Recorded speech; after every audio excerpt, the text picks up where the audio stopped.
long time ago, in a galaxy far, far away, a great adventure took place. Talking Bird, the special edition.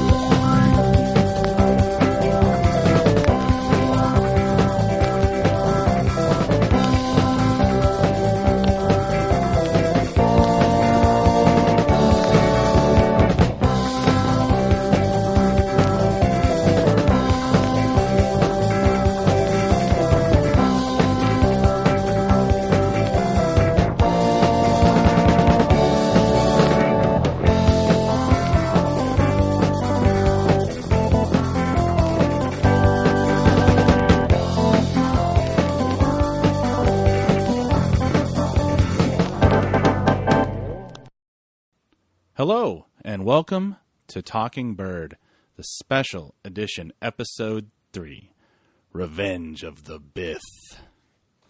I am your host, Robert Zachary, along with my co-host, John Llewellyn. Hello. Could you not hear me? No, I did. Okay. I said my name. All right. Don't get testy, I jumped man. in. I didn't know when you were stopping that sentence. I'm listening. I'm using all of my listening skills. Because you're a well-mannered guy from Virginia who waits for someone I figure it's worth a shot. I might as well start sometime. How you doing? I'm doing all right. I'm enjoying our intro music. Yes.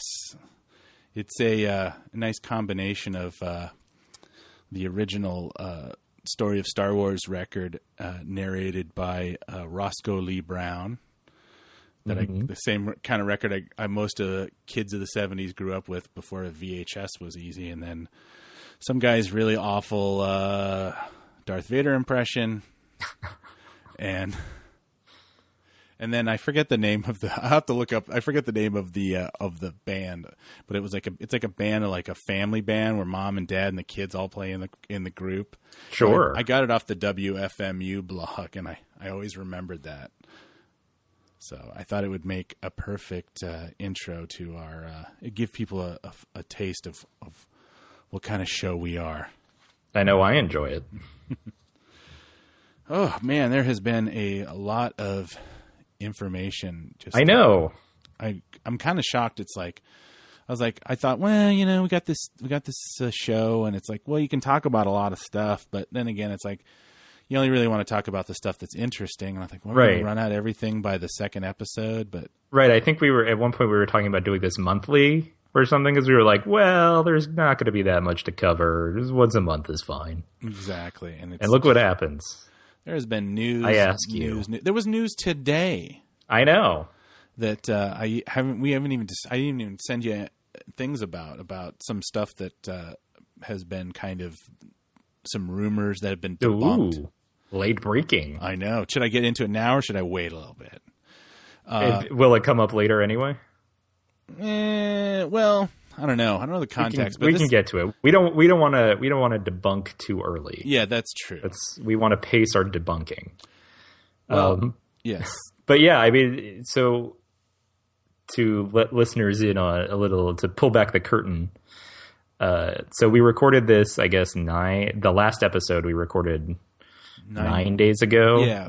On the 4th. And after that, I had this idea because it didn't look like there was much to talk about this week, or that there would be much. And so it's like, I had this huge idea. We're going to talk about the canon, because we had talked about it a little bit, and what canon means, and how the Star Wars is like rebooting it, and what they're doing with connecting everything with the TV shows and the comic books and the what have you.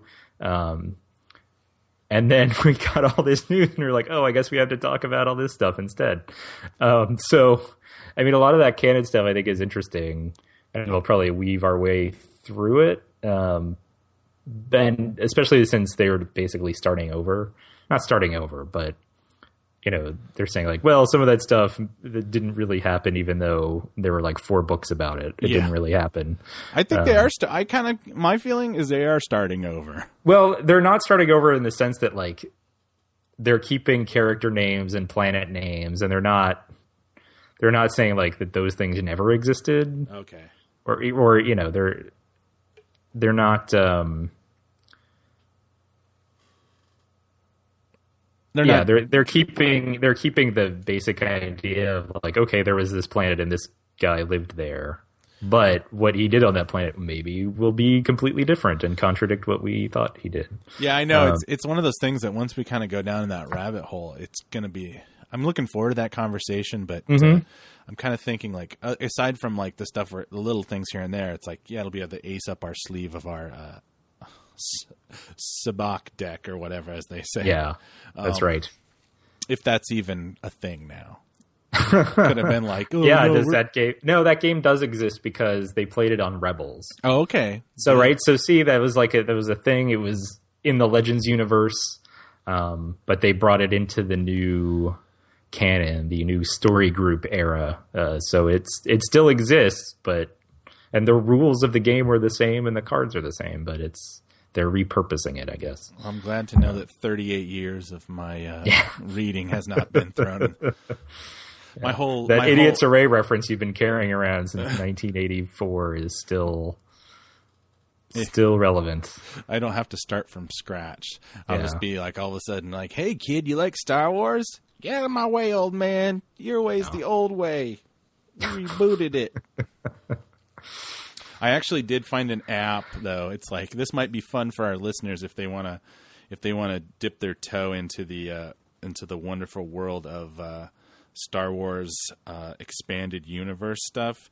And I just had it for my iPhone, but I assume there's something for Android. It's just called the Wikia Star Wars, and it literally like they break it down. I think there's ads. I think it's ad supported or something, and you can just like has every like character and sure. I haven't really. Well, there's Wikipedia, of course. Yes, and I don't know. I didn't actually look to see if there's a mobile site for that, but I mean,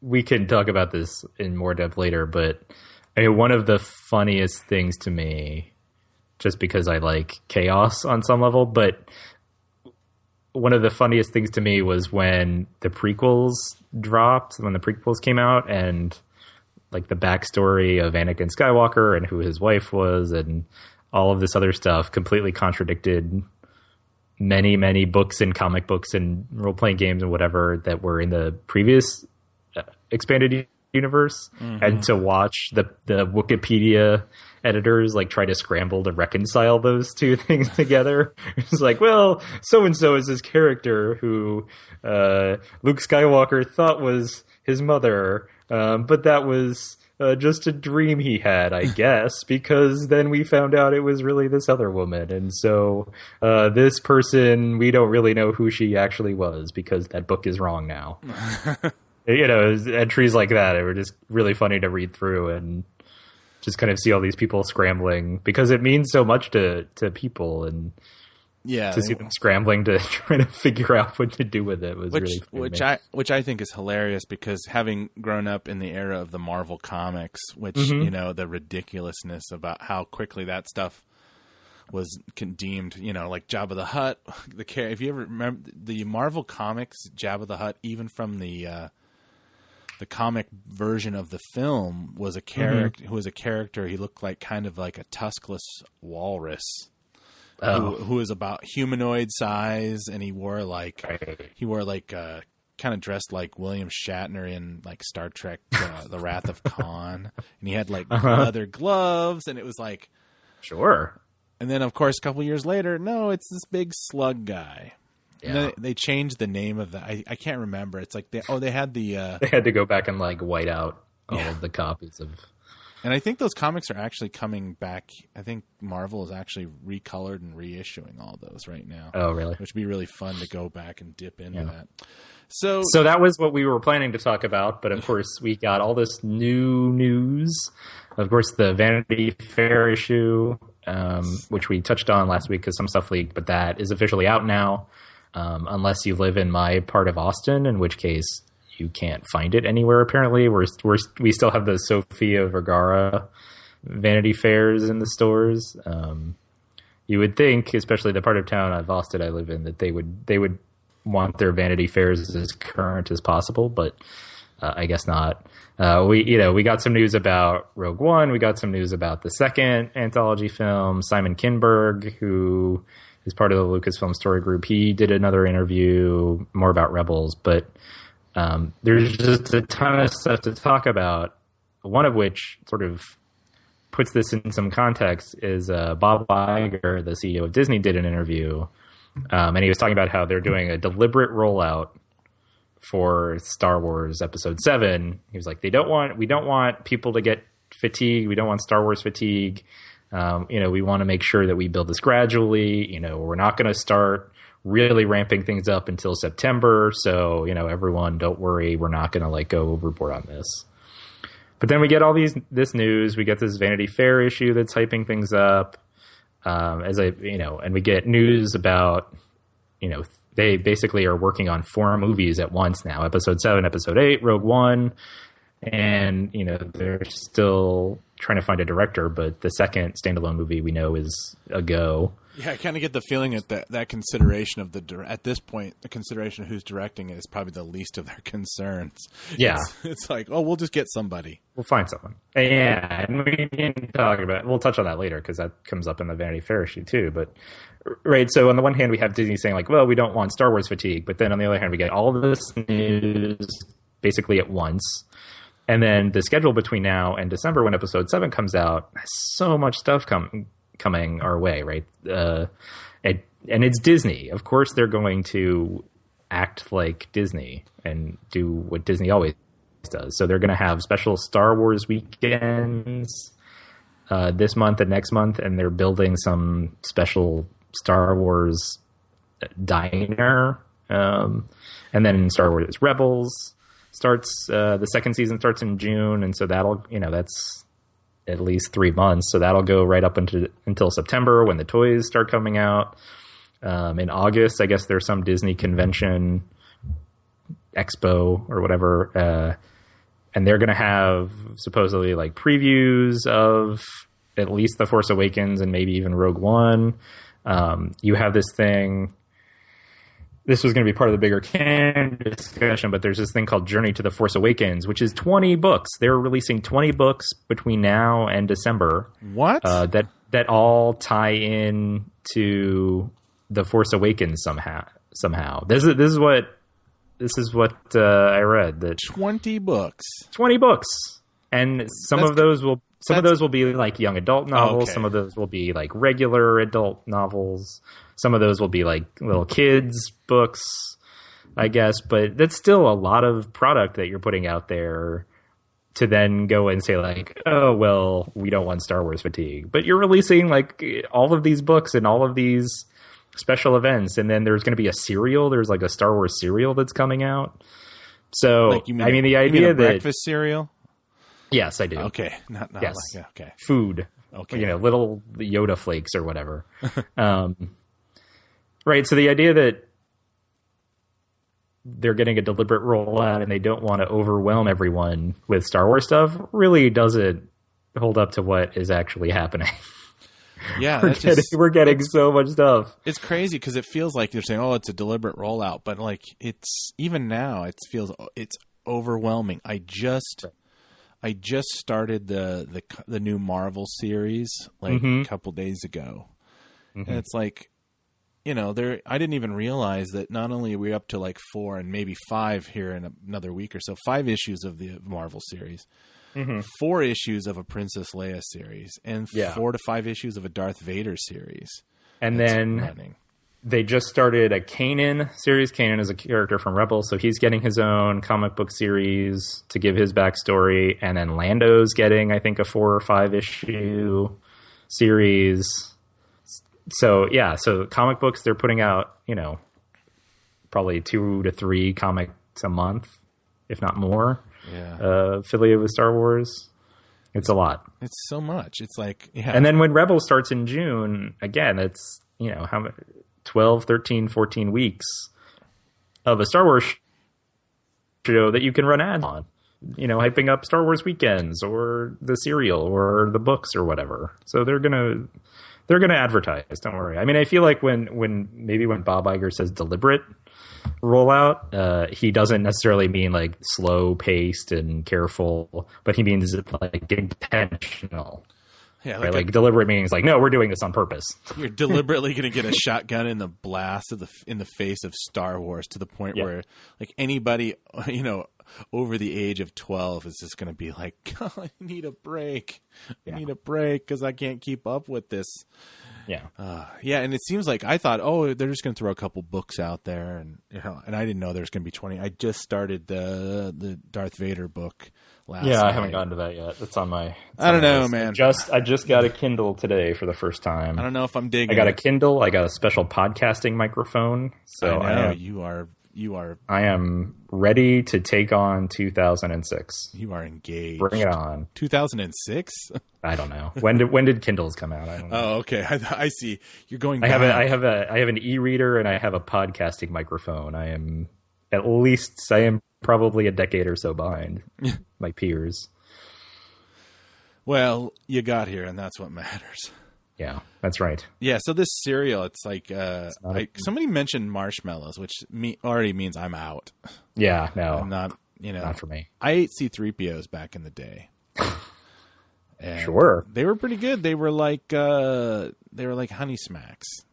Oh yeah, but they were like in these little shapes, which I guess were supposed to be C-3PO. Sure, they weren't bad cereals. I sometimes see them in like collectible stores, like an unused box, and that's has cereal mold technology advanced, like the little cutouts they make for cereal. Because I feel like they do this with macaroni and cheese too, and I feel like I haven't eaten macaroni and cheese in years. I used to eat it a bunch, and I stopped because I wanted to live past the age of 60. But well, at least I stopped eating it at the rate I previously ate it.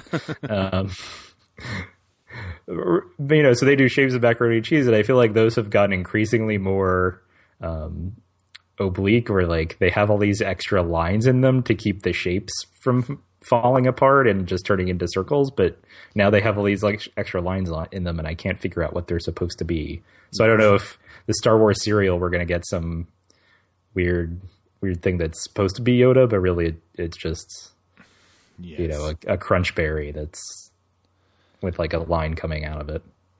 Anything to get Star Wars in every part of aspect of people's lives again. Sure. I remember like the biggest like food related thing. I mean, I thought C-3POs was a later thing, but I keep seeing reference to it after the first movie. But I remember for a long time the only thing food related was they had Star Wars cards in Wonder Bread.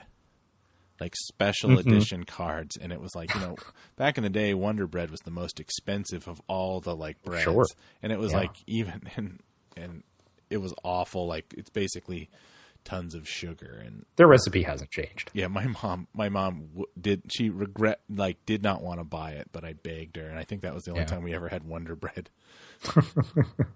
I mean, and it's different too, because in 1977.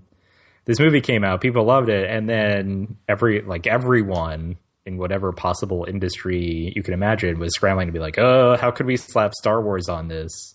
Or how can we slap space adventure on this and not violate copyrights, but people know where it's actually Star Wars, and just put that out there. Whereas this is, again, it's like a deliberate, okay, we've got this strategy, we're going to make a serial, we're going to make these books, we're going to make these comic books, we're going to make a thing. It's different. Yeah, it is. It's like, and of course, there's always going to be that section of people that are going to collect all this stuff, thinking, think it's going to be valuable, when this is probably like going to be the least valuable memorabilia. Yeah. No, the whatever Antiques Roadshow equivalent there is 50 years from now, right? It's going to be people bringing on their vintage box of Yoda flakes from 2015 and being like, so how much? I paid $4 for this. How much is it worth now? $5. Exactly. my mint inbox Kylo Ren. Yeah. I don't know. I guess I'm still bitter from all the goofy Star Wars toys I bought, and thinking like, oh, I'm gonna have to keep them all in their little thing, and then just like realizing I have 2 like Rubbermaid tubs full of this thing, and then I did what I should have done, 10 years ago when I bought them or whatever. I gave them to children. Yeah. Like, everybody I knew had a kid got a bag of Star Wars toys. I will say though, I am considering purchasing a Lando toy just to have at my desk because I like Lando. You can get them pretty cheap; they're like $5. Like, maybe just a little Lando to watch over me as I write this paper. Well, I mean, that being said, I still do have in my office, I still have a General Grievous statue, and I still have some of the original trilogy. I still have my Dengar in package, and I call him Snaggletooth or Snaggle, even though it's Ponda Bada or whatever. And I actually realized I still have the Luke Bacta tank that you can fill with like water, and then like has a little straw that you can blow, and it'll like show. I'm like, it's still in the thing. I have 2. You don't even press a button to make the bubbles. No, you have to do it yourself. You have to do it yourself. But I have nieces, and I have a feeling that they're probably going to end up benefiting from this, because I didn't think they were going to be into Star Wars, but now every time I talk to them on the phone, they're just like, all they want to talk about is Star Wars.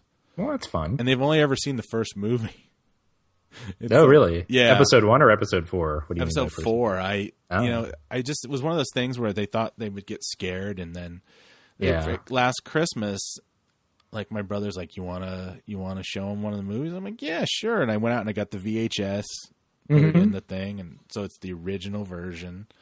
Mm-hmm. And they just keep talking about it. And I even gave them like some of my original ones, like from 78 or whatever, right? Like the Darth Vader. Unfortunately, I guess I was informed by Zoe, the youngest, who's 3, that his head came off. Oh, so it's like, I'm sorry, the head came off. Like, it's yours now. I don't. It's like, it's fine. Those things, it happens. The heads came off of the ones when I had them. My dad. Wait till episode 5; it'll happen again. Exactly. There'll be so many. All those toys will be broken. So should we get into this Vanity Fair article? Yeah, Vanity Fair. Let's talk about it. Vanity Fair, of course, again hitting that crucial age 6 to 14 market by doing this in Vanity Fair. Who want to smell like Chaps by Ralph Lauren or something? Yeah. Look, 8-year-olds want to know what Summer Redstone's been up to. Exactly. And this is for them. So what did you take away? I mean, we talked about the pictures last episode. Yeah, we did. I mean, we talked about the Annie Leibovitz photos. So this time I looked through them again, and I could get a closer look, especially of that like 4-page spread of Maz Kanata's coterie, her menagerie of followers. So that was neat. I got to get a closer look at some of the costumes and designs and things. But I mostly focused on the article, which the thrust of that article seemed to be like, well, who knows if this movie will be any good, but at least J.J. Abrams is enthusiastic about it. Which, fine. Great. Yeah. I'm glad. Yeah, I mean, it's kind of like, I don't know. I'm not really at this point in my life where I worry about Star Wars, It's kind of like, right. I'm excited about it. And I'm like, yeah, it's really his to mess up at this point, and it's his to make great. So I'm kind of curious. I hope he makes it great, because it's like, Well, that's the interesting thing to me, too, or not the only one, but and we can touch on this later too, but one of the things in the article is talking about how, after Lucas sold it to Disney, there's now this sort of Lucasfilm story group that is running everything, or at least running the plots and everything, and it's closer to like the studio model, the old Hollywood studio model, where the writers and the directors especially are kind of superfluous, that it's really the story group that's running everything. But at the same time, right, this is the first of the new ones. this is going to have a huge effect. This is such a big deal for how the rest of the future Star Wars movies and projects are kind of perceived and embraced or not embraced, right? Like, he's the one who gets the first crack at it. Like you said, it's kind of his to screw up. Yeah. So this talk that, like, well, you know, the directors are kind of superfluous. Like, yeah, that may be true in that it could have been anyone who goes first, but because Abrams is the one going first, it's kind of his to. He has a bigger role in determining how well this goes than I think maybe he's getting credit for, or depending on how it goes, how much, you know, if it goes poorly, he'll get like all the blame. Right. But if it goes well, I wonder how much they'll say like, well, it was because of J.J. Abrams, or how much they'll say like, well, we have this story group that, you know, we're the ones who figured out what the plot was going to be, and we just brought him in. Well, you know, it's also amazing to learn that they literally were writing script on set. Oh, I know. Not even writing the script, but just working out story beats. Yeah. Like, even as basic as that. Yeah, and it's like, it was fortuitous that Harrison Ford got his ankle broken because it helped us fix like this thing that didn't work. Yeah. And you're just like, because I know that I had heard on another podcast that there had been a lot of rumors about static between Kathleen Kennedy and Bob Iger and J.J. Abrams. Like, you know, Kennedy and Abrams up against Iger, because it's like he had announced, you know, we're doing this movie in December of. I mean, they got it to push it back from May. Yeah, very early in the process, and then when things said that, like, we really need another 6 months, we might as well just bring it to May of 2016. And there was really business considerations on Iger's part that, like, I told my stockholders that we were going to have an awesome fourth quarter because we're going to have Star Wars, and this is our rollout. And, you know, it's like a lot of it is, you know, the unsexy conversation about business concerns on a company that has, you know, as a movie division for Disney. It's huge. You know, it's kind of like that's these business considerations. I mean, it reminds me a little bit. Reminds you of what? Oh, no, you can finish your sentence. Oh, I thought you cut out. I guess my point was, and I'm going to end up in another direction, because you were kind of like talking about, you know, maybe Abrams should be getting more credit. And I almost think it's like, this guy is he a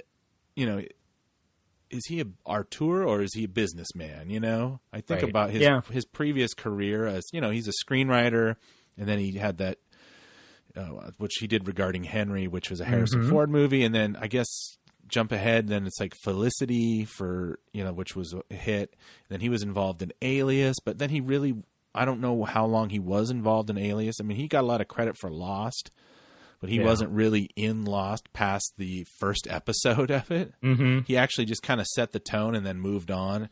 And he's kind of like, I almost get the feeling like he's not, you know, it's like this weird thing where he's not really a visionary. He's just incredibly well versed in the tools of the previous, you know, that Spielberg. He's a really good technician. Yeah, he's a technician. So it's kind of like, it makes, I don't know. It kind of. I mean, I guess we'll see. And yeah, like, again, if it's a success, he probably won't get that credited. So we'll probably never know, because they'll all just say like, well, we have this story group that figured out what the thing was going to be, and yeah, Abrams was part of that, but we can move on without him. I mean, I know they're trying, or the rumor is that they're trying to get him back for episode 9.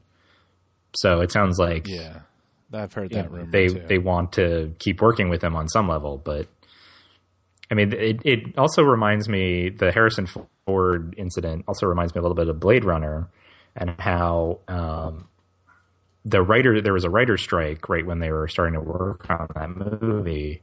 And so I can't remember if it was the production designer or the art director on that movie, but they said basically they were in pre-production for 9 months on Blade Runner. And so they had the time to make sure everything looked great. Right. And, you know, it kind of makes you wonder, okay, well, if they hadn't had that time, but the original release of Blade Runner was already kind of a mess.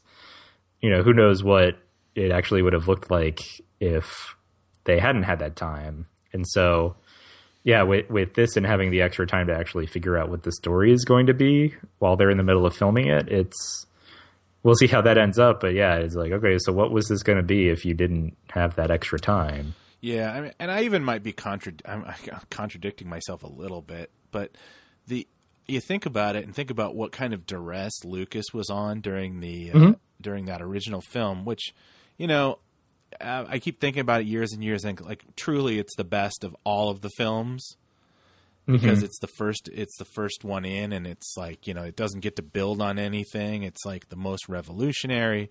And also, it was like it had filming issues. It had sure.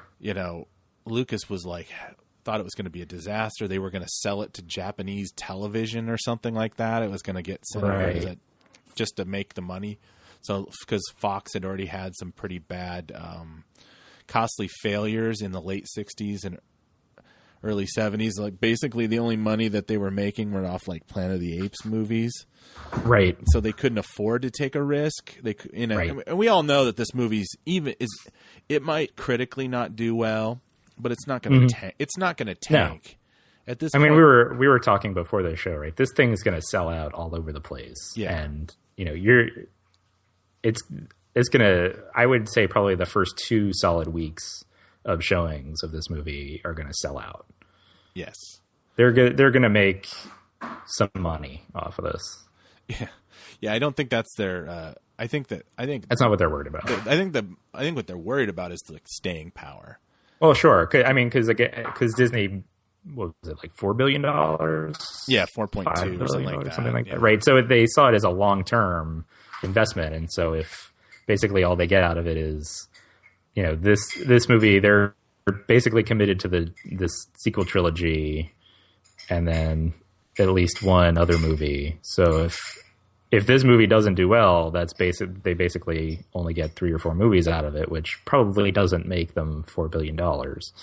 Yeah, because I guess technically that's kind of what happened. Like the Phantom Menace came out, and they were all financially successful, but they were also diminished every time. It was like Phantom Menace did better than Attack of the Clones, which did better than Revenge of the Sith. I think Revenge of the Sith might be or maybe it is Attack of the Clones was the lowest grossing Star Wars film, adjusted for inflation, which over 10 years I don't think is that big of a difference. But it's kind of one of those situations where I think that, we talked about this before, that's kind of what I think inspired Lucas to kind of cut and run with Star Wars, because he'd found out like, you kind of ended on a low note, and this is going to have staying power. And, for a thing like Disney to be like building theme parks, right, and stuff, you can't build it around, theme parks over a 40-year-old movie, because eventually kids are going to get tired of it. They're going to be like, that movie's going to start, everybody goes, oh, it's a modern classic, but it's eventually you're going to get, so, we're already into, generations, and a couple generations of kids that, never saw those movies in the theater. And then then there was the kids that grew up with the prequels. And now we literally have kids that grew up like when, post prequels. Now they're re-emphasizing the original trilogy, and then you plop it in front of them and they go, this is really slow. It's like, even with all the special edition stuff, is it still going to entice kids? The first part of that movie, that whole first part of the movie when Luke is on Tatooine, the pace of that whole part of the movie is pretty leisurely. Yes. Right? It's not, the movie doesn't start like, it starts out with that space battle, but then it slows down a bit, which is fine, and it works. But like you're saying, people are going to have certain expectations, or kids might have certain expectations, and then when they sit down with episode 4 and they go like, oh, so we're just kind of hanging out here for a while, huh? And they bought some droids, huh? Exactly. Like nothing really happens for a long time. It's kind of like, I guess you have to temper that with, the older fan expectations, coupled with their disappointment that, the prequels weren't what they wanted, versus like, how do you entice this new generation? You can't just say like, oh, well, this is great because it's a riff on the old Flash Gordon. And it's like, a 12-year-old kid today doesn't know what Flash Gordon is, because I barely knew what that was. If they know, they're not like as enthralled by it. Yeah. It's kind of like, they were talking about how I was complaining a little bit about this concept of Rogue One being a gritty 0 Dark 30 type thing, and going, well, that's not what Star Wars is not about. It's about black and white morality. Right. The idea that it's either this or that. You're either a Sith or you're a Jedi. But then I get, well, yeah, but that gets repetitive after a while. It gets repetitive. I understand. I don't know if it can. It's going to be interesting to see how they're going to be able to please both sides. And it's like, I think even JJ kind of said, well, kind of shrugged and said, I don't know if I can. Right. Well, so this is one of this leaked, I guess, before the Vanity Fair issue actually came out, but he talked about how he had more references to the original trilogy in Episode 7 that he cut out. And there's this quote here I'm going to read, so bear with me here. But he says, we've obviously had a lot of time to talk about what's happened outside of the borders of the story that you're seeing. So there are, of course, references to things, and some are very oblique, so that hopefully the audience can infer what the characters are referring to. We used to have more references to things that we pulled out because they almost felt like they were trying too hard to allude to something. I think the key is, and whether we've accomplished that or not is, of course, up to the audience, but the key is that for references to be essential so that you don't reference things you don't reference a lot of things that feel like, oh, we're laying pipe for, an animated series or further movies. It should feel like things are being referenced for a reason. And so it definitely sounds like they had, at one point, he had a lot of, references to movies. I'm assuming either like dialogue or kind of visual references that they just decided this is too much, because again, they're trying to split the difference, and maybe for a while they swung too far towards trying to appeal to you and me. Right. And I don't even know if that would be something I want. I'm kind of curious. Yeah. Because it's like, you think about Attack of the Clones and this whole the idea that, there's a joke in there that falls really flat about him Kenobi saying something like, oh, you're going to be the death of me. And it's just ha ha ha, Right. 30 years later or whatever, he gets killed. And it's that kind of little, keep inserting that stuff. It's even when the maestro himself or whatever is doing it, it's it's ham-handed. And you can't, it would be just I don't know. Oh, it would just be this is like that Sarlacc pit. It's right. Yeah, we know. We watched all the movies before we came to the theater. We don't need you to. I mean, these things. And even if we didn't, that line doesn't do anything. Yes. It's just kind of there. That's one. Go ahead.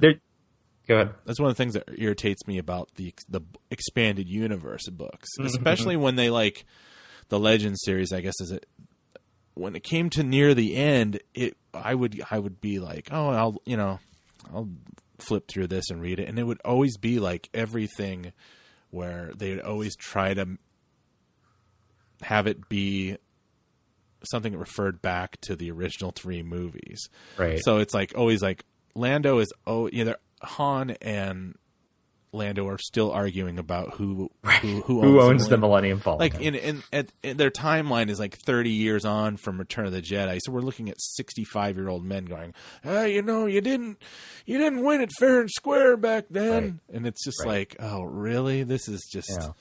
It's kind of one of those things where it's maybe we need to let go a little bit of the past for the future, because if this thing is doing it right. Knock on wood. I don't have any wood in front of me, and I don't want to hit the mic. But maybe it needs to create its own mythology. Yeah, exactly. It's their own. You can't just have them go, I got a bad feeling about this, and have somebody get their hand cut off and be like, oh, well, they hit those beats. They hit those beats I like, so it's Star Wars. Right? Can I give you a hand with that? Yeah, exactly. It's they have to create. There has to be new catchphrases. I mean, because the prequels didn't have them. I mean, except a lot of these. They try. I think they tried. Everybody is kind of. It's a pejorative kind of thing. This is pod racing, or oh man, this is so wizard. I mean, it was watching a 60-year-old man try to insert hip slang into his sci-fi movie. I mean, and so that's an interesting. was talking about this more, going back to that like Journey to the Force Awakens thing. There is a novel coming out, I guess, in August or September, I think, called Aftermath. Or as it's listed on Amazon, Aftermath: Star Wars: Journey to the Force Awakens. So wow, yeah, it's cumbersome. Again, it's like the anthology thing. It's a cumbersome title just so that they can make sure that you know that it's Star Wars and that it ties into the movie. But so this book it's going to tell the story of what happens right after the events of Return of the Jedi. And so I wonder like how much the references he's talking about, he said he cut out some references to the original trilogy, but I also wonder, right, because this is branded as like, quote, Journey to the Force Awakens, in theory, it should fill in the gaps between, again, Return of the Jedi and the Force Awakens. And so I wonder how many references in episode 7 are going to be building on, or, the other way around, that the book is going to help fill in some of those cracks or some of those gaps in episode 7 that J.J. Abrams was like, well, we don't really need this, or, there's a character in The Force Awakens, and now maybe in Aftermath, you like meet that character when they're 20 years younger or something. And so then when you see them in The Force Awakens, you're like, oh, that's that guy who helped them after Return of the Jedi. And I don't know whether they will. I guess we'll find out when the book comes out, but I mean, this goes back to like the big canon discussion, but I mean, it seems like, and I think you mentioned in the first episode, there's rumors that The Force Awakens is going to have some flashbacks in it. So I guess I could interject right there. We were talking at the beginning of the show is that spoiler alert. I guess sorry. No, it's all right. No, I'm saying for this, what I'm saying is that they talked to, supposedly today, there's something came out where they talked to, was it Billie Lourd? Is that Carrie Fisher's daughter's name? Yeah. So there's been this big rumor going around that somehow, because she looks just like Carrie Fisher, like circa 1976, that one of the stipulations for her to be in this film is there a part for my daughter? Because I guess her daughter either wants to get into acting or just thought it would be fun. Yeah. And they said, of course. And a lot of people thought, oh, this means flashbacks. And Devin Faraci from, they're called Birth Movies Death now, but they're Badass Digest. He had an article several months ago saying that there was some inference that there's going to be some big reveal about something in this movie that kind of recontextualizes the original trilogy and maybe even the prequels.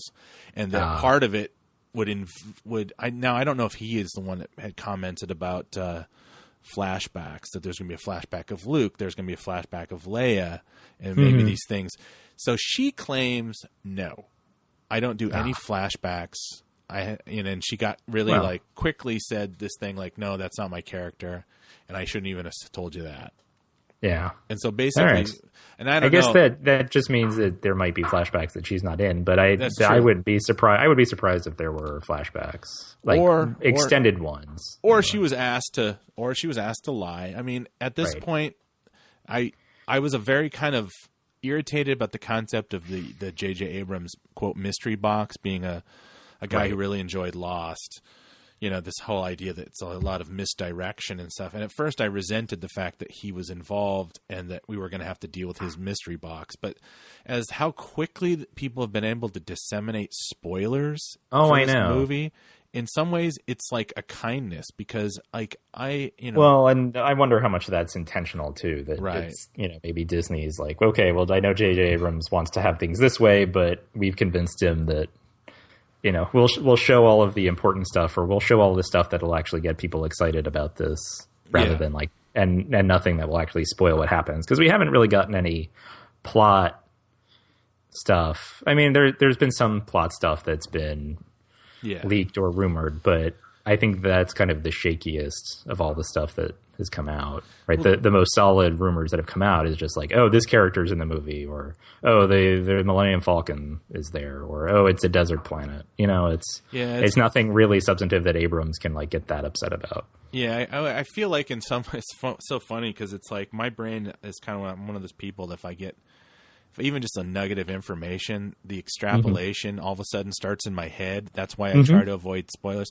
I mean, I actually have a version in my head of this movie, which is really disappointing because I'm like, I kind of do too, and that's even just from watching the teaser trailer. I actually even had I had a vision of like the crawl in my head, maybe not the words, and then like the first scene. And I think I know what it is, and I don't know. Maybe that's just and I've been wrong before. I mean, watching the teaser for episode 1, I had this whole like thing. It's like, oh, it's going to be this, it's going to be that. It was, episode 1 was nothing like I thought it was going to be. So I've been wrong many times before. Yeah.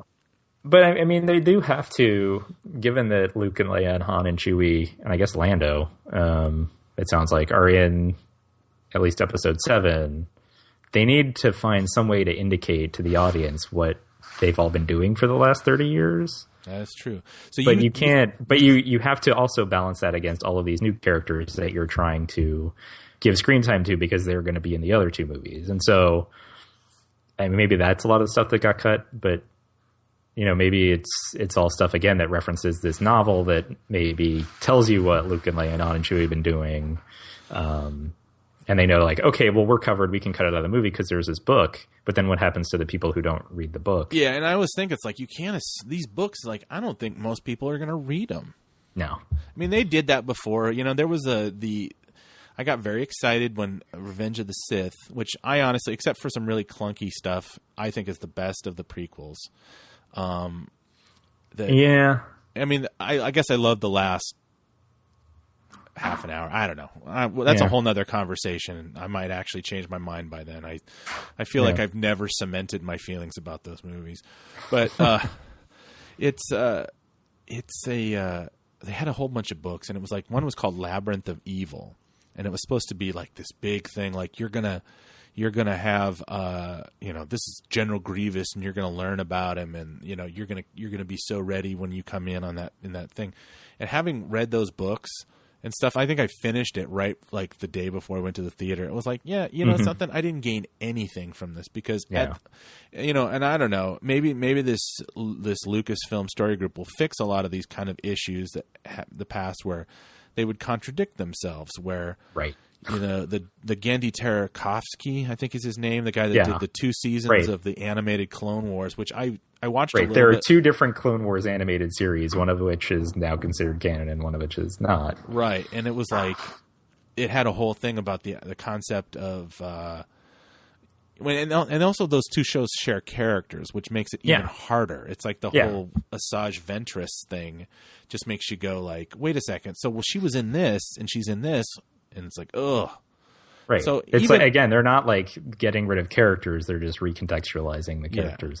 I guess in some respects, it's like maybe they're trying to do this to they're trying to minimize this issue that kind of came up where George Lucas would kind of, he would commission something and then he would change his mind about its context, and then he would be like, and then near the end of his run, he was just like naming stuff on talk shows or whatever, didn't he? Didn't he do that on Conan or somebody or something? I think so. Or Jon Stewart. He's like, oh yeah, that's called Jon Stewart is 7, and now that's canon because I'm George, and everything I say is canon. I mean, he did it as a joke, but then everyone was like, oh, I guess we have to take that seriously now. Yeah, and then they actually had. I mean, I read something that they had in a book where they literally went and changed it or something in the thing. Well, I guess it's this now. And you're just like, it got to be. So maybe he was his own worst, I don't know. Yeah. I guess if I could just briefly, I guess we are kind of we're having our mini canon discussion, but this is the tip of the iceberg, so to speak. Yeah. I was starting that Star Wars comic, the whole like first or second issue. It's like, I do not like that comic because it's. Is this the new Star Wars one? Yeah. They like Luke and Vader meet. Yeah. In the second issue, and you're just like, really? You're gonna do this? That's how you're gonna? He figures out who this guy is by the like. I was a little surprised they did it so early. I will say, I think what they're doing is that if you watch episode 5, right, he already has heard of Skywalker and is sort of curious about him and looking around for him. And so I think what they're doing is they're trying to back up and say like, okay, well, he had no idea who this guy was in episode 4. Now episode 5 he does. So how does he learn that there is a Skywalker out there, and how does he figure out who he is and try to track him down? They're doing that mostly in the Darth Vader comics. Okay. Like that's what that's about. But in order to set up those Darth Vader comics where he's trying to look for Luke Skywalker, they had to put it in the Star Wars comic before the Darth Vader comics came out. And so that meant they had to do it super early in the Star Wars comic. I see. And it's, but you're right. From a storytelling perspective, it's like, wait, why did you do this now? It's like you could have gone on for months and built it up into this huge thing that would have gotten everyone excited. But no, you just did issue 2. Okay. And of course, that's like the 5th different way that they've revealed it over the years.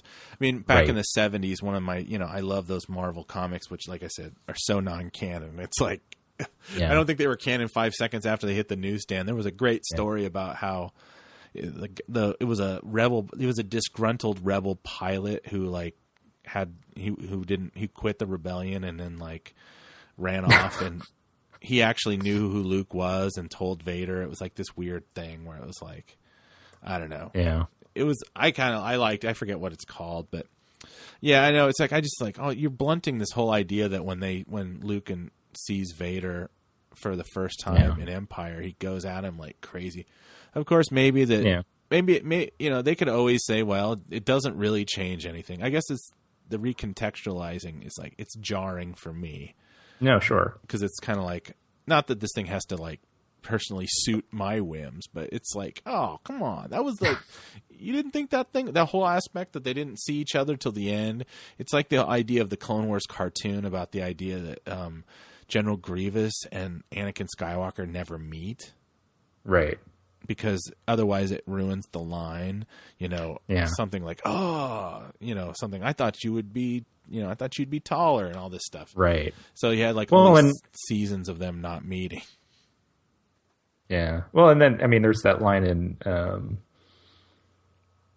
guess it's Return of the Jedi, right? When Yoda, after Luke already faces Vader and loses his hand and et cetera, and when he was like, oh, you weren't ready to face him.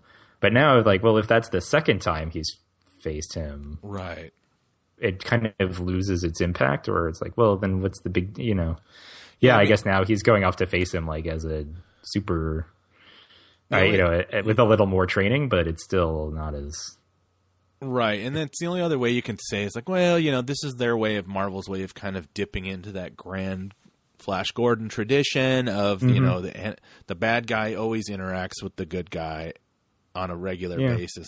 They're not like separated by a distance where it's like kind of like, there's one way to do it the Flash Gordon way, and then there's the the way to do it like the Fugitive, where the guy looking for the fugitive is always like 2 seconds behind. Right. He's like, oh, Richard Kimball, he just left town. Sorry. Oh, jeez.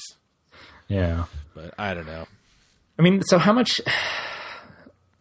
Well, I guess we can move on. I was going to ask, how much, because we've already touched on the fact that there's going to be all these books. We have these Marvel comics now, and even as part of that Journey of the Force Awakens thing, there's going to be like a special 4-part comic series just devoted to that. I mean, how much is this just rewarding the people? Forget like age and whether you're a fan of the prequels or a fan of the original trilogy or a fan of the Clone Wars TV show or whatever. I mean, how much is this just rewarding people who have the money and the free time to read everything between now and December? And like, what if you are, I mean, like me, honestly, who would like to read as much of this as you can, but I also have other things to do, and I don't know that I don't know that I can afford to like go out and buy all of these different comic books and novels and exactly right. Like I'm super into Star Wars clearly because I have a podcast about it, but I just can't do it. And like, what do you say to those people? It's like, well, get some more money, get a job that gives you more free time. It's a weird message to send, I think. Yeah, it's almost like. And also, at the end of the day, how consequential is it to your enjoyment of Right. of the movies. Because it's like you can honestly say, back in the day, that we're talking about canon again. There was like levels of canon, and everything would revert down to They call it G level canon. G canon, and that was George, and I forget what the other ones. But then there's like the comics and the books. But I mean, the books would contradict themselves. And they were it was the worst at the beginning, and then it got better, and then near the end of the run, it got bad again. But it's just, part of me thinks like, how much time? I mean, I want to do it because I want to be informed for the show. But that being said, we are getting like, news all the time. It's like, there's something always to talk about, and it's like, wow. And something always to buy. Yeah, something always to buy. I mean, we're not even talking about figures and things like that, and I know, toys and the games. I mean, they used to. The thing is, the old days, they used to even try to like insert the games, like, oh, this game is canon, and it's kind of like, really? The like role playing games, and I remember when I was in middle school, I got I think it was like the first version of it was like the complete Star Wars encyclopedia thing, because it was like, oh, I love Star Wars, and this is a book, and I like to read. So I got that, and there are all of these characters and planets, whatever, that I had never heard of, and I was like, what is this? And it was just like, even if it was just like 2 lines, it was like, oh, this appeared in this role playing game, and like I've never really done role playing games, so I'm like, I don't know what that is. Like, I guess it's a thing, but I'll never interact with it. It gets to be, but now that's like canon, and I'm expected to know what happened to this character in this role playing game. It's like, I don't know. And I guess it doesn't really matter, because at the end of the day, it's like, it's really the movies. It's like any of even you could they're not even going to probably make Rebels essential to a person. It's like, if you have kids and they want Star Wars, and you've got cable and they want to watch Star Wars, and it's like, it's a good way to kind of keep it fresh in their minds. I mean, I have no thought that they're going to have, say, Ahsoka Tano show up in A Force Awakens. I don't think that would make any sense. And I don't think J.J. Abrams would be like, don't make me have to like adhere to some, 6-season show that, only a certain part of the fandom watches. I mean, literally all you're going to, that stuff at the end of the day really only serves purpose. That one dude that's going to be in line at the movie theater with the ponytail and the trench coat. And he'll be saying, very loudly, he'll be talking about reciting all this canon stuff he knows. Well, actually, I read the book, so I've already read the book. Yeah, I just had this horrible vision of like having to avoid that guy, which I've had. So that's our message, everyone. None of this matters. None of this is important. It is. It kind of is. No, I know. And as soon as you said that guy, I pictured my friend from high school who had a ponytail and wore a trench coat. So, hi, Wes, if you're listening. Oh, but so you had a thing about, you were talking a little bit about this Vanity Fair. So, while we're, I think that's a good transition. Yeah. It's a good transition for you to talk a bit about the Vanity Fair issue. Yeah. So there's a thing in there, and I think both of us have something to say about it, because this ties into a point that you've been making to me, and that we've been talking around this sort of bigger issue this whole time. But so in Vanity Fair, we learn, and I guess it got leaked a couple days ago, so we already knew it, but that when Lucas sold the Star Wars property, part of the deal was that he would basically get to pitch his idea for what the sequel trilogy would be.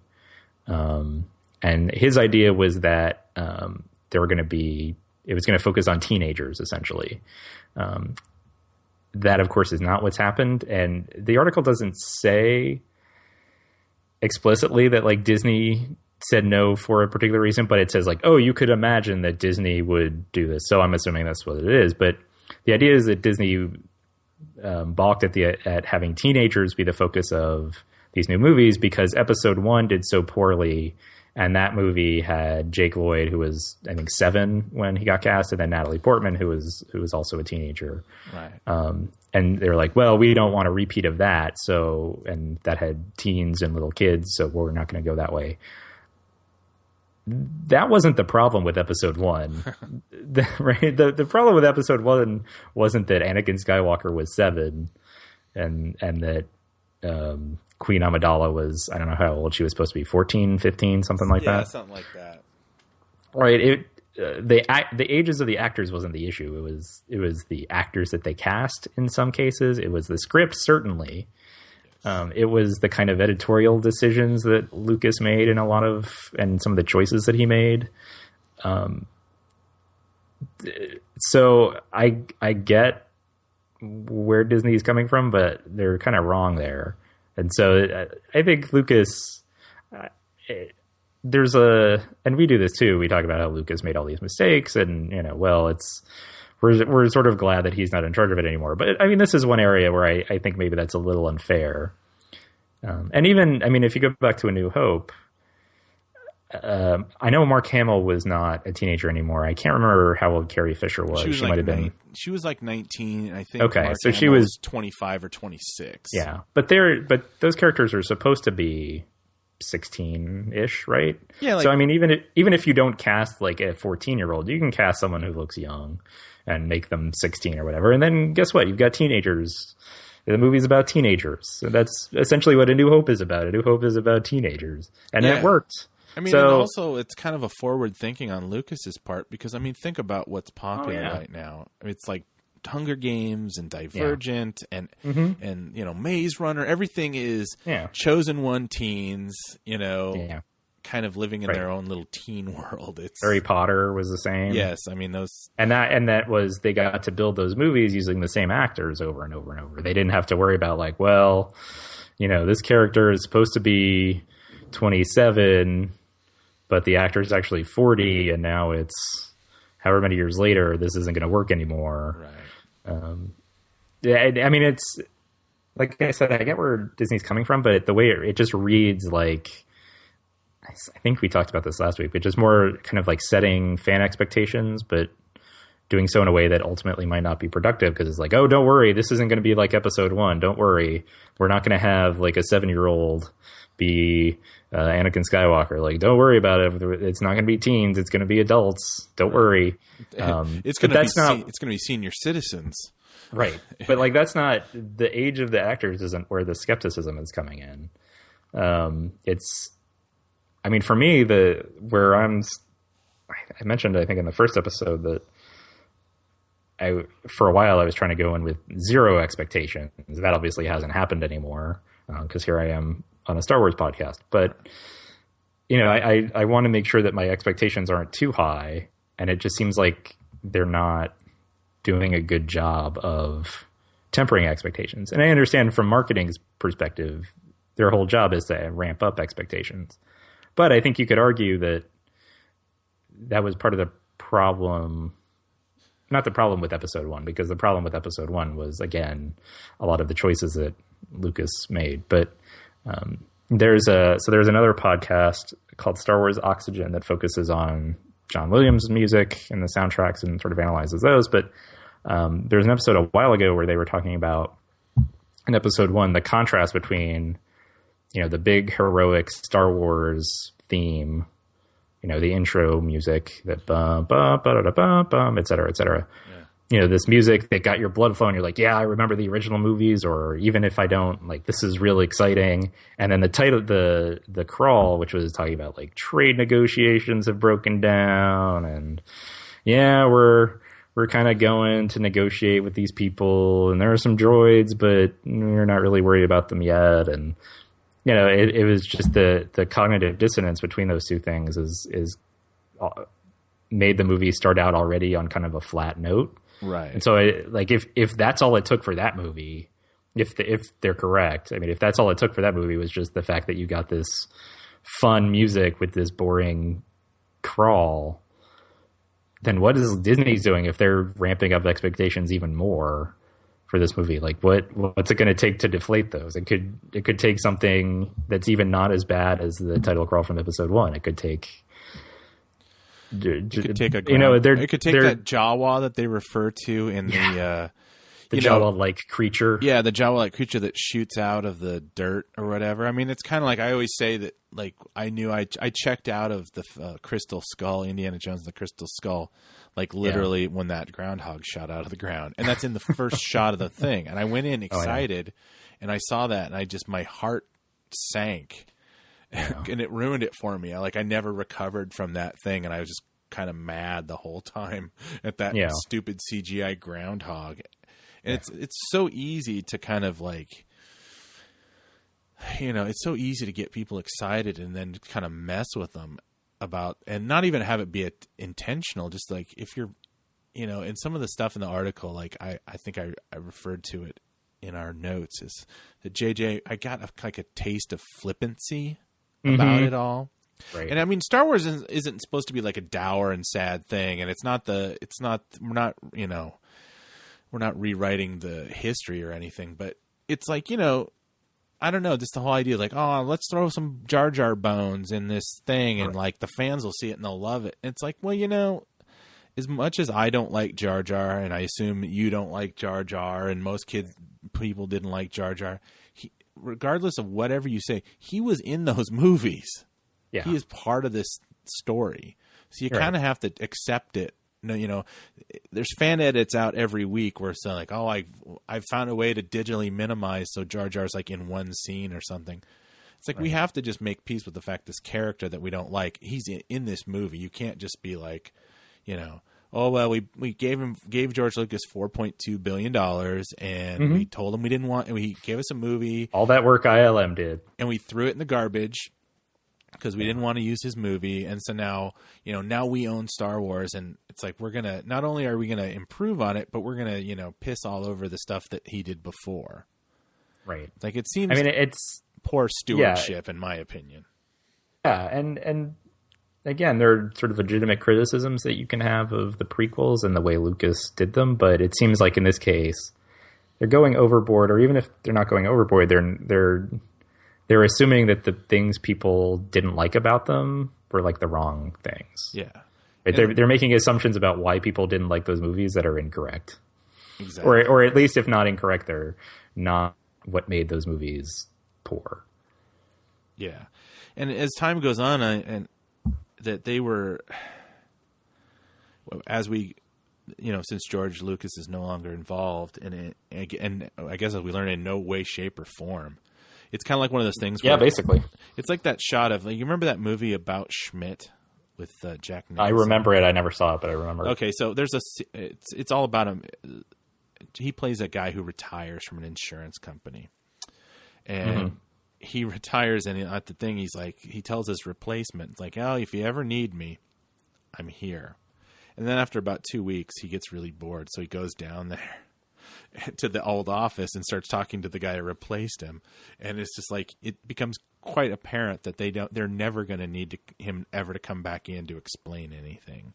And that's kind of what has happened with George Lucas a little bit. It's like, he's retired and he's like, oh, right. With your $4.2 billion, you're going to get my treatment and you're going to get my Star Wars expertise whenever you need it. Just, buy me lunch and we'll sit down and I'll tell you all about it. But from what I've heard, it's like there's been very little contact.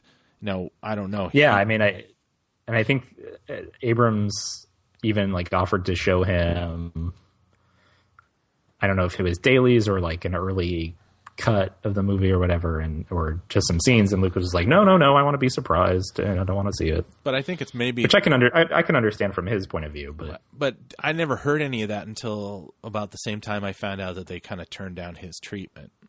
Yeah.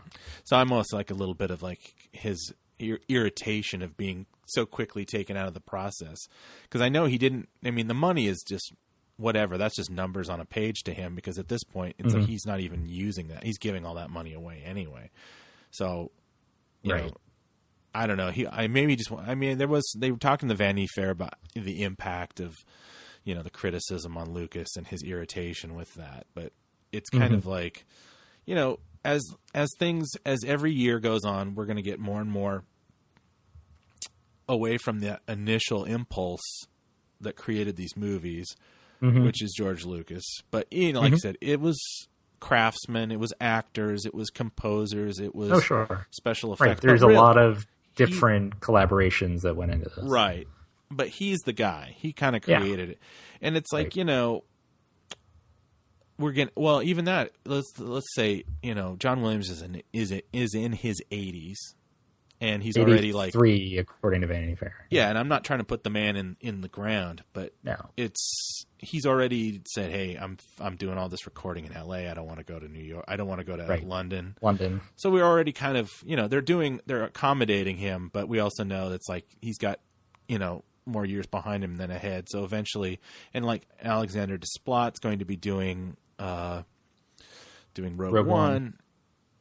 And so then and spoiler alert, if you think this is a spoiler, my personal feeling is that, this movie is probably going to be either, a torch passing or a victory lap for the original cast, that they won't be heavily or at all involved in any subsequent films. So it's kind of like, I don't think so. Enjoy them while you got them, because you're not. This isn't going to be like the next 15 years of Luke Skywalker's journey. He's kind of certainly Harrison Ford, I don't think, is coming back. Right, because we all know how he was just obsessed with the concept of being killed off in Return of the Jedi. He didn't really want to do this one, so it's for a while. Knowing that how powerful he is when he gets to basically get what he wants when he signs on to something, he's probably like, you got to kill me. Yeah. Oh, okay. That's the first thing you got to do. You got to kill me. So my feeling is like he's going to be gone at the end of this thing. Maybe I could be wrong. I think but I think you're right. Whatever happens to the characters in the movie, I don't think those characters are coming back after this movie. Yeah, and my point is just you kind of get further away from the guy who kind of made it, or at least the guy who shepherded it. It gets to be this weird kind of thing where is it even continue to really be Star Wars anymore? I mean, you can throw that name on it, but I mean, look what happened with Star Trek, of all things. And, Roddenberry was obviously involved heavily in the first 2 seasons of the original series, and they say to a lesser extent the third series when it got canceled. And then he, came back and did those movies and stuff, and it had a lot to do with his stuff. I mean, I've read behind the scene things that at Paramount that he was slowly kind of pushed out, but he was involved in the earliest parts of Star Trek: The Next Generation, which a lot of people are like, the first 2 series are the most beloved of all things. So he wasn't involved. He definitely wasn't really involved in. I don't think he was involved in Deep Space Nine, and if anything, he actually was unhappy about. I can't remember when he actually passed away. Yeah, it became somebody else, less of a creative and more of a, for lack of a better term, a bureaucrat. A studio head type guy. Kind of a business pleaser, where it's I mean, I can't really think of JJ. And like, look who's in charge of. Now it's I guess my point is that now we're out in the weeds here, and it's 2015, and Star Trek is in like this complete shambles. There's, the second movie was, even though it was financially successful, it was like universally reviled by Star Trek people to the point where they were just like angered that, they've had nothing but overturning, like Roberto Orci, he's already had to step down as the director. So I forget, is it Justin Lin is taking over his thing? They don't really have a script yet. They've only kind of started talking about casting. I have no idea when it's coming out. There's no plans for, a new TV series on the horizon. So it's basically everything is hinging on, this third Star Trek movie that's like that J.J. Abrams walked away from. And it's like, well, where did he go? Oh, he's over doing Star Wars. Yeah, he kind of left Star Trek. I'm not, it's not all in his lap. But I'm saying it's like, it's kind of funny because it's like, he kind of jumped ship on that. Right. And now he's in on this, and people are like looking to him as being kind of the new Lucas or the Shepherd. Well, I think he's really more of the bureaucrat. He's not an auteur director. His Mission Impossible film, I thought I was not a huge fan of it. it was decent. It wasn't awful. I don't remember if I saw that one. I It's know the- I've it's seen the- two Mission Impossible It's ones. the one with Philip films, Seymour but Hoffman. I don't remember if I've seen that one. And and then Super 8. Did you see Super 8? No, I didn't. And see that when I heard that he was gonna direct this, I was like, have you seen Super 8? It's like it's literally watching someone trying to do a Steven Spielberg impersonation, but really doing kind of a Chris Columbus impersonation, but actually ending up somewhere around a late period Joe Dante impersonation. It's just kind of like it's not a good movie. It's a mess, and it has all these emotional beats in it that don't work, and it makes me think like, as long as he has a good crew, it doesn't matter. It's like, yeah. Well, I mean, it's interesting to think about Star Wars because I think Star Wars has this more decentralized structure now that Lucas, right? He sold it off while he was still alive, but even before that, there's the Clone Wars series and Rebels where he and Dave Filoni, spent a lot of time talking about sort of George's ideas for that, and so Dave Filoni has, I think, a decent sense of sort of what George Lucas's creative decisions might be at any given point. Not that he necessarily feels the need to follow them, but he can at least say like, all right, well, if Lucas were going to be doing this, like, here's how he might pursue things. And the same thing with John Knoll, who's, at ILM now. He, having worked on the prequels, he has I'm sure a pretty good sense of how Lucas would approach things. Doug Chang's the same way. I don't know how long he's going to be involved. He's working on episode 7, of course, but I don't know how long he'll be designing Star Wars movies. But so you have, and then Kathleen Kennedy, of course, Lucasfilm has had numerous conversations with Lucas. So you have, 3, Lawrence Kasdan is part of the story group. So that's 4 people who, at least think they have a pretty good sense of how Lucas might approach things. yeah. And not that they always would strictly follow it anyway, but now you have like 4 different people who think they know what Lucas might do, but for each of those 4 people, that might be something different. And so now you might get sort of 3 or 4 different kind of interpretations of what Lucas might do, which either could work or it could turn into a mess. Yeah, and also I'm making a value judgment about that somehow that, Lucas's vision would always be the best vision. Well, I mean, not the best, but I mean, just right. the feel. That's my whole thing is like, the truest. You got to tell that they have to tell whatever story they're going to have to tell. I just want it to, I guess what I want out of this movie or these movies is I want to be able to like, when time comes, I buy my ticket and I go to the theater, which I hate going to the movie theater because so I have to, it has to be a movie I really want to see because it's just such a pain in the butt. I sit down and it's like, I'm going to get that feel. I don't even know if I need that. It doesn't even have to necessarily be that story. It's like, get the music right and the special effects look right and the sense of humor is right.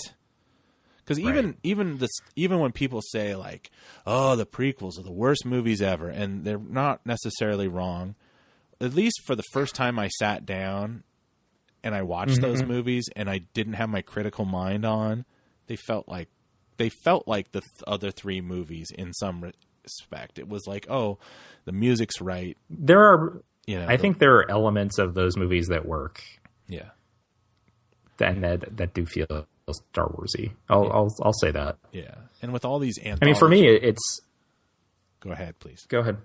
No, I was just saying, just that the anthologies, I wonder, it's like, are they going to say, oh, we don't even have to think about that. It's just going to be boom. We're just going to do whatever. Well, this isn't part of the Skywalker story. This is just a standalone. This is just a one-off. We can do whatever we want. I mean, for me, we've been talking about this in terms of like story, but for me, what's interesting, and I think where I agree with you, where we're going to get further and further away, is from Lucas's sort of literary, visual, filmmaking influences that sort of informed the the visual language of Star Wars and what Star Wars looks like. And some of it, like I said, some of it's story, so like the Joseph Campbell stuff, but the Kurosawa influences, and you mentioned earlier like the Flash Gordon and Buck Rogers stuff. There's like this old French comic book called Valerian and Laureline that is apparently was a big influence. And all of those influences are very sort of their time. Like someone who was in his late 20s, early 30s in the 1970s, what he would have grown up with and or even, saw at the right time and loved and was like, oh, I want to, that I want to incorporate that in my vision. Whereas now, like you mentioned, like kids today don't care about Buck Rogers, or even people who are 30 years old today. Buck Rogers wasn't really a huge influence on them.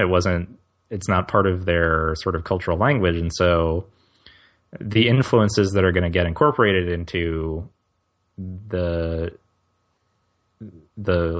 dialogue, but then especially the visual language of Star Wars going forward is where I wonder, like, okay, so how far away are we going to get, and what is going to get incorporated, and is that going to just seem completely misplaced, or are they going to find some way to still graft whatever kind of new influences that the new designers and animators and writers and whomever else, are they going to find a way to graft that onto, like you said, this original creative impulse, this creative spark of George Lucas, which is, I want to make, this Flash Gordon, Buck Rogers, but I want to meld it with this kind of abstract editing style and music and then merge that with this kind of old Hollywood score.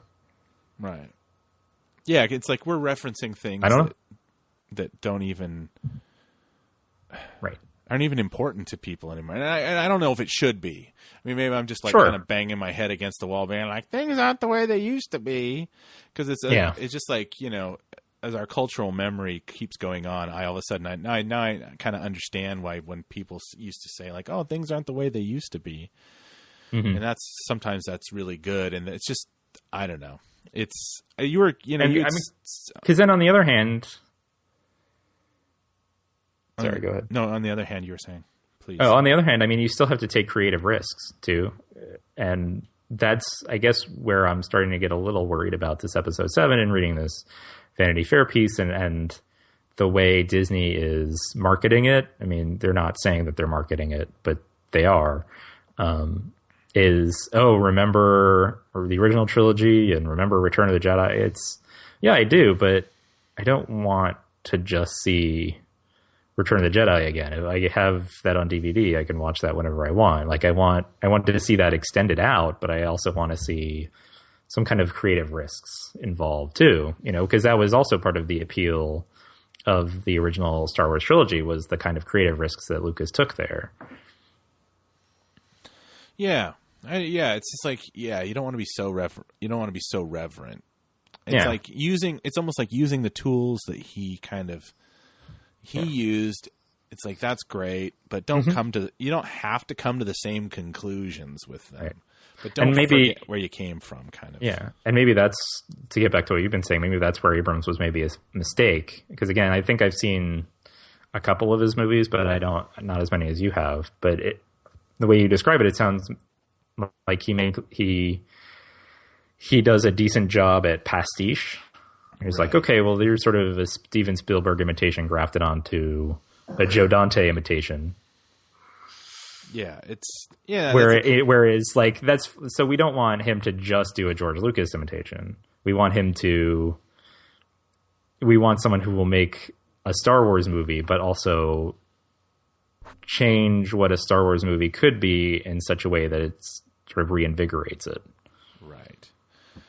Yeah, because it's funny. It's ironic that the impulse that kind of got him to do Star Wars was his love, George Lucas's love of these kind of things, his own readings, and then, but also this whole idea that he came from this filmmaking tradition that kind of eschewed the studio system, and then he was like, he always used to say in these interviews, like, corporations, it used to be that the studios were run by men in suits, and now it's just run by the Coca-Cola Corporation, and now it's like, and you sold this thing that you created in a world that was kind of like your late 60s hippie thing. I hate thing. I hate corporations, and now it's owned by like this huge corporation. So I don't know. And that's exactly the analogy. I mentioned this in the beginning, but it's exactly the analogy that the Vanity Fair article made, which is with this Lucasfilm story group now that's kind of in charge of everything, of all aspects of, the different media that Star Wars has now. It's more like the old Hollywood studio system. And so there is this irony of, George Lucas fighting against that, and then it ends up, it used Star Wars in part to fight against that. And now that's where Star Wars ended up. Yeah. So I think we kind of, oh, sorry, please. No, I mean, the other, just to wrap up our discussion of the influence stuff. I mean, the other thing about that too is that you have someone like Doug Chiang again, who's one of the lead designers on this. One of the webisodes or featurettes or whatever that they put out for episode 1, he was talking about how, he went and saw Star Wars in the theater and he loved it, but he didn't love everything about it. And so part of what the movie did was inspired him to go home and like draw what he would have liked to see in the movie. Right. And so you have now probably at least 2 generations of people who can work on this movie for whom that was the case, for whom Star Wars itself was that kind of like visual and thematic influence. And so now, like, I wonder if that feeds back in on itself, like what does that do to what we've been talking about, to that kind of like creative spark and keeping it sort of close to what it originally was versus then taking the creative risks. Indeed. Yeah. Indeed. I don't know. So we should probably stop, but like, to give, again, listeners a peek behind the curtain, like we even had more stuff that we were going to talk about in this episode. Do you want to table that for another time? Yeah, I think that's wise. But, we were going to have this big discussion. We were going to talk about all these different things. This news came in. You're like, oh, well, we'll talk about the Vanity Fair article and then maybe 1 or 2 of these other things. And now those clearly, we'll wait till next week. Yeah, it's like we'll table. We got some more stuff. I mean, it's an interesting conversation. I like working it out, kind of, because I don't know if I ever come to a solidified idea. I think it's interesting. It kind of gets into the core of what, at least you and I, we might not like these movies for the same reasons, and there might be a lot of aspects that we'd like for the same reasons. I think it's interesting to kind of come from that. I will say that as far as like a listener feedback era and stuff, like we got. I did ask. I put a question out there, and I only got one answer. And no offense to if this person's listening, it was kind of like very. They basically, it was like who would you have play Boba Fett? And they said Jeremy Bulloch, and I was kind of hoping people would think a little out of the box. But someone also said something, made a comment about what kind of our design our own Star Wars game. But I think we can table that for another week. Yeah, because that's a whole all good topics of conversation for when we haven't already talked for 85 minutes. Exactly. I know. It's like I'm like. I think we covered a lot today, even though we got a lot of stuff on the plate. We talked about one magazine article, but we managed to cover a lot of ground. Yes.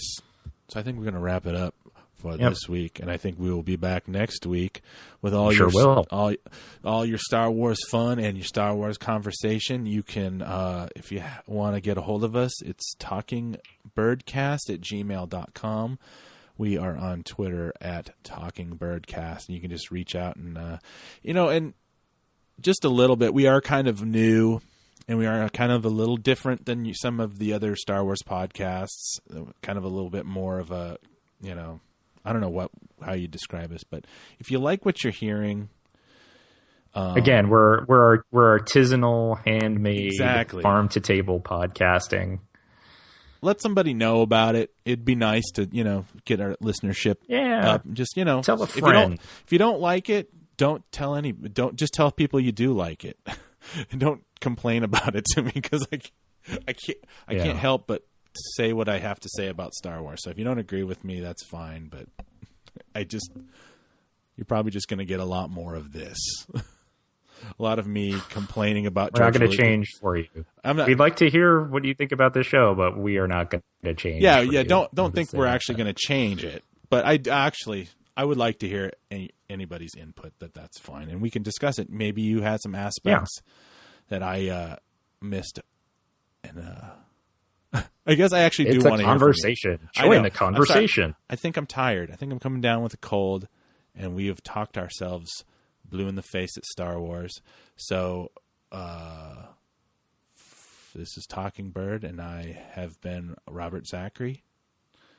I'm Jean Llewellyn. And may the Force be with you.